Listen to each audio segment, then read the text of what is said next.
There is an animal standing at the edge of your yard tonight, and it weighs more than the coyote your field guide says lives here. In Pennsylvania, hunters keep dragging them to the scale and reading numbers no coyote should reach. 50 pounds. 55. One near the Ottawa River hit 72. Its blood is part wolf, from a wolf that has been gone from these woods since 1892. It is bigger than it should be, and it is now the largest predator left on the ground here. And nobody can say what it's turning into. Start with the emptiness, because the emptiness is the whole story. A little over a century ago, the forests of the Northeast held 3 animals that could kill you. The gray wolf, the mountain lion, and the black bear, which is still here and mostly wants to be left alone. The first 2 are not. The last confirmed wolf in Pennsylvania was killed in 1892. In New York, the last one fell in the Adirondacks a year later. The mountain lion held on a little longer in the record and a lot longer in the rumors, but the last animals anyone could verify turned up in New Brunswick in 1932 and in Maine in 1938, and then nothing. For 80 years, people kept reporting the big cat in the eastern woods, and for 80 years, the sightings turned out to be house pets, or dogs, or nothing at all. In 2018, the United States Fish and Wildlife Service made it official. They took the eastern cougar off the endangered species list, not because it had recovered, but because it was extinct. You cannot protect an animal that no longer exists. None of it was an accident. For 2 centuries, this continent ran an open war on its big predators, with bounties paid out per scalp, per pelt, per pair of ears. Pennsylvania paid on wolves. States across the east paid on cougars. Trappers, poisoners, and hired hunters worked the woods with a thoroughness we now reserve for diseases, and by the early 1900s, they had won. The forest that met the first settlers, thick with wolves and cats and a balance older than any road on the map, was gone. In its place stood something that had never existed here before. A forest full of prey and empty of anything large enough to eat it. So by the middle of the last century, the eastern forest had a hole in it. The top of the food chain was vacant, and nothing in nature leaves a seat like that empty for long. Here's the part that should have been impossible. The animal that took the throne was not supposed to be within 1,000 miles of it. The coyote is a western animal. It evolved out on the open grasslands of the Great Plains, a lean, clever hunter of mice and rabbits and whatever else a dog-sized predator can run down in tall grass. It was never an eastern forest creature. For most of recorded history, the coyote's whole world stopped somewhere around the Mississippi, held in place by the bigger wolves that would not tolerate it. Wolves kill coyotes. Where wolves rule, coyotes stay small, stay hidden, and stay west. That was the arrangement for thousands of years. The wolf was the fence. As long as the fence stood, the coyote had a ceiling on how large it could grow and a wall it could not cross, and it lived its entire existence on the far side of both. Then people spent 100 years shooting, trapping, and poisoning the wolves out of existence, and the fence came down. With the wolves gone, the coyote did something almost no other large mammal has done in modern times. It expanded. Not because anyone carried it, not because anyone released it, but on its own 4 legs, in one of the fastest range expansions ever recorded on this continent. It walked east. Today the coyote lives in every one of the lower 48 states. It walked into a hole we made, and it filled it. And it walked into a second thing we made without meaning to. While we were pulling the predators out of the woods, we were also cutting the old forest into farm and field and second growth. The broken, edge-heavy country a deer loves best, and the white-tailed deer answered the way prey always answers an empty sky. It bred into numbers these hills may never have carried before, so the coyote did not arrive into a hard frontier. It arrived into a paradise built to its exact measurements. No wolf to keep it small, no cougar to crowd it, and more deer walking the tree lines than any lean mouse hunter out of the plains had ever imagined. The table was set. The only thing missing was an animal big enough to sit down at it. The first one ever recorded in Pennsylvania was killed in Tioga County, up on the New York line. in 1940. Within a generation, they were in every county in the state, and the people who watched it happen kept saying the same strange thing. These are not the coyotes we read about. They're too big. They run down deer. They sound on a cold night almost like something else. For a long time, there was a clean answer for that. An answer so tidy it held for more than a decade. And it is one of the best stories in the whole history of North American wildlife. To understand it, you have to follow two different waves of coyotes moving east because they did not all come the same way. In 2010, a team led by the biologist Roland Kayes published the map. They looked at the DNA of 686 eastern coyotes and measured 196 coyote skulls, and they found that the animals had reached the northeast along two separate fronts. One wave went the short way, straight east below the Great Lakes, through Ohio and into western Pennsylvania. That wave stayed a coyote, plain, ordinary western coyote, just further from home. The other wave went the long way. It swung north, up and around the Great Lakes, through Ontario. And in Ontario, sometime around 1920, it walked into the last remnant of the wolves. There were still wolves up there, not many. Their numbers had been beaten so low that the survivors were having trouble finding each other to breed. A wolf with no wolf to mate with will, on rare occasions, take the next best thing. And the next best thing had just arrived, walking north out of the plains. So they bred. Wolf and coyote on the edge of the boreal forest at the exact moment the wolves were running out of options. It should not have worked.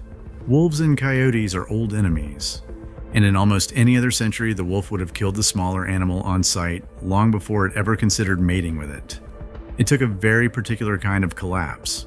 A wolf population beaten so low that a lone survivor's only choice was between no mate at all and the wrong one. To crack that door even slightly. The door cracked, genes crossed, and a rare accident on the rim of the northern forest, born straight out of our own 100-year war, quietly rewrote what a coyote was allowed to become. The animals that came out of that were still mostly coyote, but they were carrying something new. And here's the sentence that makes the hair stand up on your neck. Those hybrid coyotes then turned around and walked south and east into New York, into New England, into Pennsylvania, into the very forest where the wolf had been wiped out decades before. They were carrying wolf genes back into the country the wolves had been erased from. In a way nobody planned and nobody noticed, the wolf came home wearing a coyote to get itself through the door, and you could see what the wolf blood did. The Kayes team found that the northern hybridized wave had bigger skulls than the plain southern wave. They spread 5 times faster. Think about that. Same species, same continent, same century, and the ones carrying a little wolf colonized new ground at 5 times the speed.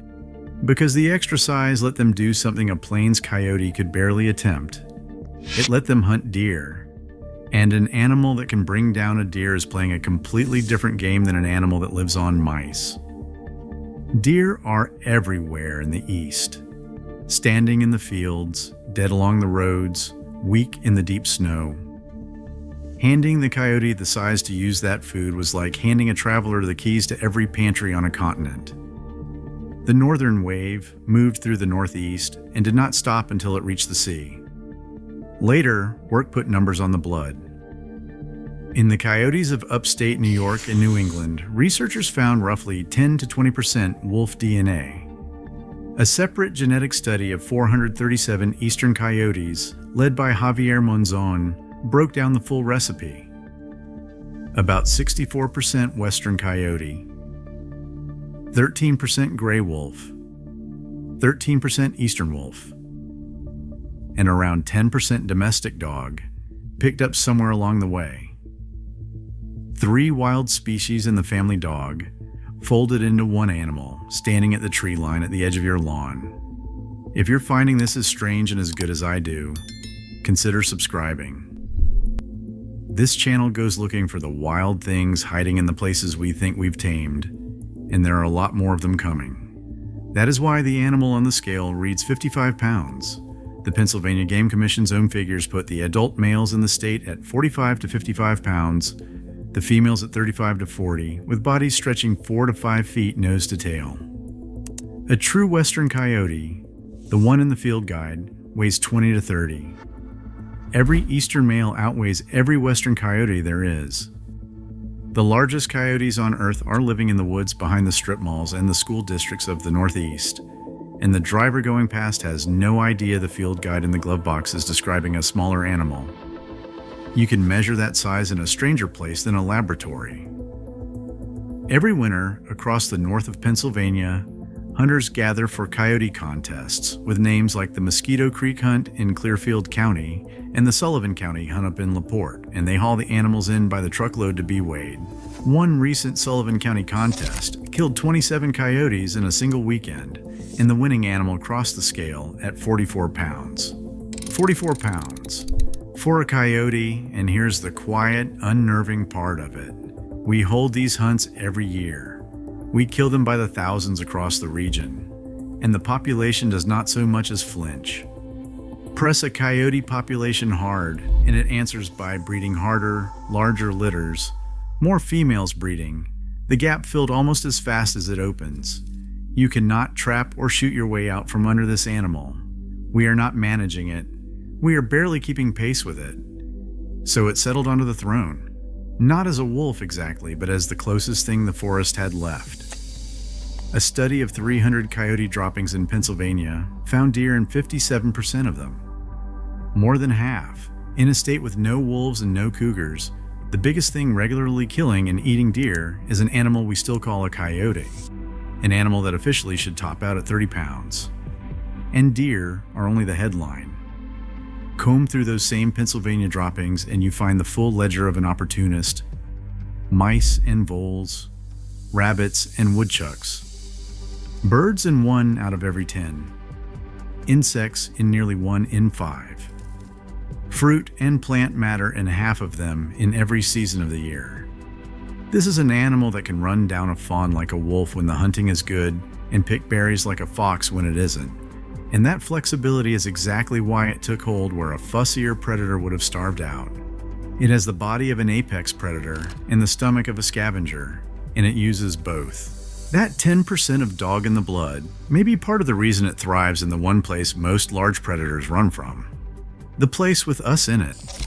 The researchers who study the eastern coyote suspect those old domestic dog genes helped it tolerate the noise, the light, the traffic, the sheer human density of the modern Northeast.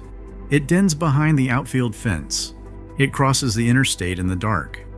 It raises pups within earshot of the highway and moves through the suburbs so quietly that the people it lives among will tell you, with total confidence, that there are no coyotes for miles.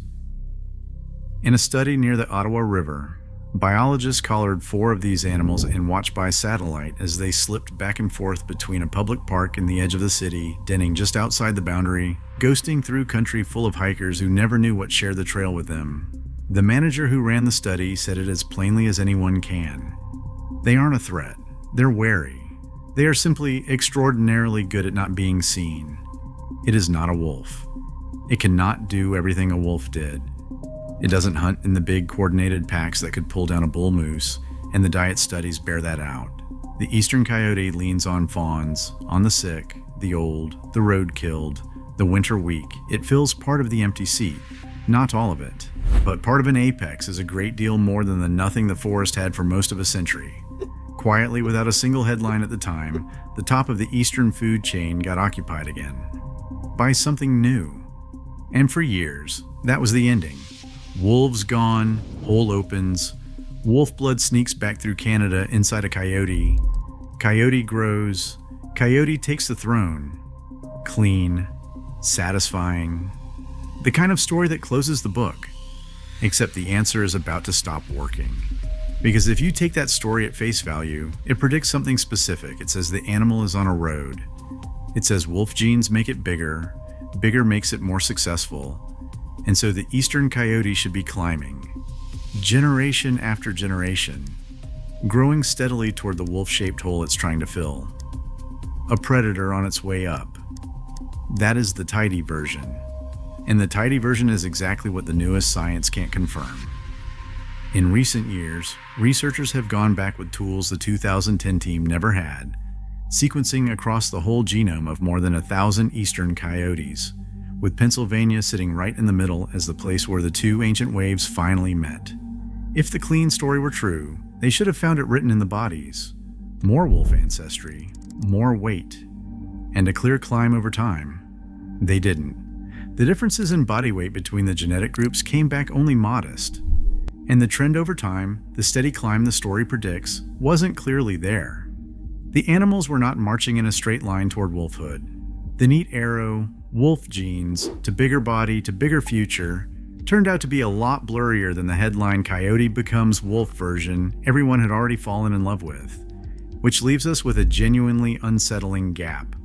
We know the eastern coyote is far bigger than a western one. We know it carries the wolf. We know it rules the ground here now. What we do not know is what it is doing next, whether the size is still moving, whether it has settled or paused, or is quietly heading somewhere none of the models saw coming. The one thing the tidy story promised us, a direction, is the thing the data won't hand over. And there's a second crack in the clean answer, and this one is in the name. You have heard these animals called coy wolves. It's a good word. It sells. But sit down with the people who actually study them and most of them will not use it. To a geneticist, the eastern coyote is not a wolf, not a 50-50 splice, not a stable new species you can pin to a board. It is a moving genetic average, still shifting county by county, with wolf ancestry running heavier in the deer country up north and thinner in the towns. We keep trying to give it one clean name, one clean story, one clean direction. The animal keeps refusing all three, and that refusal reaches past the vocabulary. Our whole system for protecting wild animals runs on clean species lines. A thing is either a species we recognize and protect, or it is not. But the eastern coyote is a living argument against the filing cabinet itself. The same genetic work that muddies its name has thrown the status of the red wolf and the eastern wolf into doubt as well. Animals whose standing as true species is now fought over precisely because the border between wolf and coyote turned out to be so porous. When the categories blur this badly, the law has nothing firm to grip. And an animal the law cannot categorize is an animal the law cannot quite see, even as it stands at the top of the food chain across the entire Northeast. I'd love to know if one has ever crossed your path. Tell me in the comments where you're watching from, and whether you've seen one of these big eastern coyotes at your own tree line, on a road at dusk, standing in a field where a coyote has no business looking that large. The sightings are the story too. So if the tidy answer is broken, what's left? A handful of possibilities, and none of them is comfortable. The first is the simplest and the strangest. It says we are watching evolution happen in real time, and we are standing inside it. Most of the great predator stories on this continent are stories of loss. Animals subtracted from the map one bullet at a time. This is the rare one running the other way. A new large predator is assembling itself right now in the most crowded, most developed, most watched corner of the country, out of the leftover genes of the animals we destroyed. If that's what this is, then the reason nobody knows what it's becoming is brutally simple. It hasn't finished becoming it. We are asking what it will be while it is still deciding. And if that is what's happening, we are the first people who have ever had to live beside it. There is no folklore for this animal. No inherited set of rules the way every culture that ever lived with wolves built up its rules for wolves, where to walk, what to fear, how to read a track at the edge of the firelight. It arrived too recently and changed too fast for any of that to form. The old knowledge of how to share ground with a large predator got erased along with the wolf and the cat, and nobody rebuilt it for the thing that quietly took their place. So we walk past it in the dark with no idea it's there, and nothing in us tells us it should be. We never learned to see this one because it arrived long after we had already decided the woods were safe. The second possibility is quieter, and in a way, worse. It says the size was never really the point, and the genes were never really in charge. Body size in a predator can bend to the food in front of it, and the Northeast is drowning in deer. More deer per square mile than these forests have carried in a very long time because we removed everything that used to eat them. Under that reading, the eastern coyote isn't marching towards some genetic destiny. It's just big because the eating is good, and it will get bigger or smaller or stranger, entirely depending on what we do to the woods next, which means the animal is a mirror. Its size may have far less to do with some fixed genetic destiny than with the sheer weight of food we have laid out in front of it, and right now we are laying out a feast. Change the woods, and we change the animal. We just have no idea what we are telling it, or what it will answer next. The third possibility is the one that keeps the record keepers up at night. It says the categories themselves have failed. Not wolf, not coyote, not the coy wolf on the t-shirt, but a genuinely new kind of predator that our laws, our field guides, and our wildlife agencies have no box for. Remember what happened in 2018. We formally declared the eastern cougar extinct and struck it from the books, closing the file on the apex predator of these forests. And at the very same time, in the very same forests, a wolf-blooded predator was quietly finishing its rise to the top of the food chain, and we were still filing it under the same word we use for a 30-pound mouse hunter out in Nevada. The official record still treats the top of this food chain as vacant. It is not vacant. It has not been vacant for decades. The record simply hasn't caught up to the woods. And the woods have a way of collecting on that. Every deer the paperwork assumes has no natural predator, every fawn sees in the models hand to us alone to manage, is quietly being edited by an animal the record refuses to name. That editing is already moving through the forest in deer numbers and fawn survival, and the slow reshaping of the woods themselves, and we are measuring almost none of it, because the thing doing the editing is filed under the wrong word. If any of that is landing, this is the kind of question the channel keeps pulling on, so stick around. The next one goes to the coast, and to a predator the record swears cannot be there. Ask the agencies directly, and you get honest uncertainty, which is its own kind of chilling. They can tell you the weights, they can tell you the genetics. The Pennsylvania Game Commission will tell you plainly that this is now the largest wild canine in the state, and that its own past is tangled up with the wolves in the old bounty records, to the point where nobody can fully separate them. What they cannot tell you, what nobody can tell you, is the trajectory. How big is the ceiling? Whether the wolf ancestry keeps climbing or has already leveled off. Whether, given another century of empty throne, the thing we call a coyote drifts close enough to a wolf that the word finally breaks. These are not settled facts waiting in a report. They are open questions, moving in real time, in the dark, at the edge of the yard. There is no monitoring program built to answer them because there was never supposed to be an apex predator here to monitor. The machinery of the state wildlife agencies was designed to count deer and manage a small fur bearer for its pelt. It was never designed to watch a new top carnivore assemble itself from the genes of the animals we destroyed. So the largest ecological story in the modern Northeast is unfolding almost entirely off the books, followed by a handful of curious scientists and a scatter of trail cameras, while the animal at the center of it does the one thing it has always done best. It stays out of the picture. So here's what this is really about. Not the fear. The fear is the easy part, and the easy part is mostly wrong anyway. These animals are wary, they avoid us, and the danger they pose to a person is small. This is about the seeing.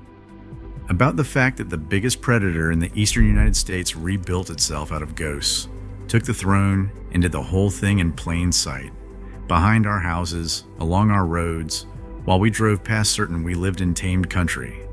It never asked our permission. It was never in the field guide, and it is still changing into whatever it's going to be, whether or not a single one of us ever looks up long enough to notice. Go back to the beginning. The tree line at the edge of the mowed grass, the place where your lawn stops and the older world starts again. The deer are out there, more than the forest is held in living memory. The wolf is out there too, in a way. Its blood still walking these hills 130 years after we swore we'd erased it, folded now into a yellow-eyed animal we can't quite name. And the coyote that isn't quite a coyote is out there, at the tree line, larger than it should be, watching the house go dark, in no hurry at all. It has already won the argument. It is simply waiting for the rest of us to finish having it. If you like this one, YouTube thinks you're going to like the video already on your screen. Go ahead and let it play.